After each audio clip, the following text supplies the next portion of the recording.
A new report finds New Jersey is making decent gains in overall child well-being, ranking 7th in the country, according to the new Kids Count data book from the Annie E. Casey Foundation, showing promising signs when it comes to our kids' education and health. But the state landed toward the middle of the pack when it comes to economic pressures, namely from the high cost of housing, transportation, and other goods here. That, along with rising poverty rates, are taking a toll on our most vulnerable kids, according to Mary Coogan, the president and CEO of Kids Count New Jersey, who joins me now. Mary, thanks for coming on the show. I'm wondering what type of story this data tells us about our kids in New Jersey and also how they're faring compared with other states. Well, thank you very much for your interest in this topic. So data tells a story. It tells part of the story, not the whole story. New Jersey has consistently been 6th or 7th compared to other states, but I think you have to dig in deeper. Casey looks at 4 domains and then 4 indicators in each domain. So, for example, while we are 7th currently compared to other states, people are still spending too much on rent. Poverty is going up. Kids are not proficient reading at 3rd grade level where they should be, and they're not proficient at basic math.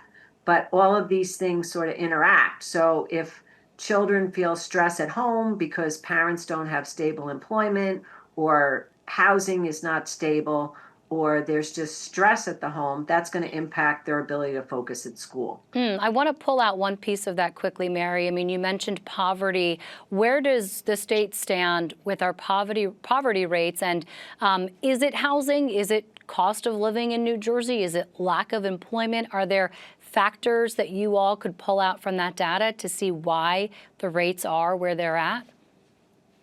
So I think it could be multiple things. I don't think it's any one thing.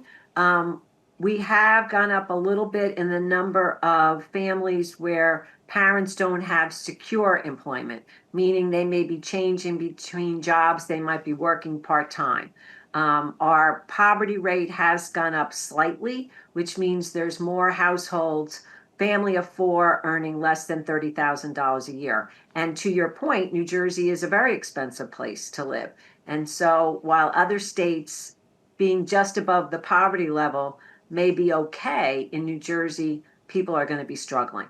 What else does this latest report show us about our kids when it comes to their education? You mentioned reading proficiency, but New Jersey most recently has been touted for having some of the best public education in the nation. That's true. And I think there are some excellent schools in New Jersey, but when you actually look at proficiency, so the adage that you learn to read by 3rd grade, so after 3rd grade, you read to learn. When children are not proficient, and right now, only 62% of 4th graders are reading at grade level. Now, this changes when you break it down by race and ethnicity, and it's going to change whether you're in an urban district or a suburban district, perhaps, but overall, that's not a good place to be, even if you are 2nd in the nation.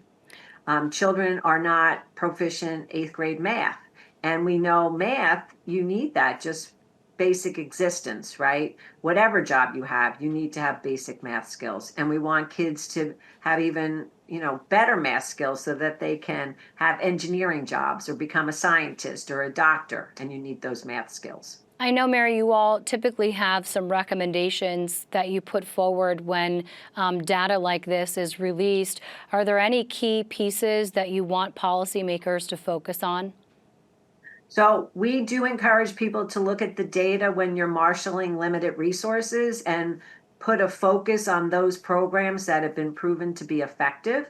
We're also concerned about the fact that currently there are pending cuts at a federal level, which may impact our New Jersey Family Care program. And as poverty rates go up, you're going to see more families enrolling their children in New Jersey Family Care, which a lot of people don't appreciate is a Medicaid-funded program. So we urge policymakers to be aware of that as well, because New Jersey, to its credit, has stretched its Medicaid dollars far to provide the children's system of care, which provides behavioral health services. It does support other programs, and that all could be impacted. And so the progress we've made, we could fall back. Mary Coogan, thanks so much for coming on. Really appreciate your time. Thank you.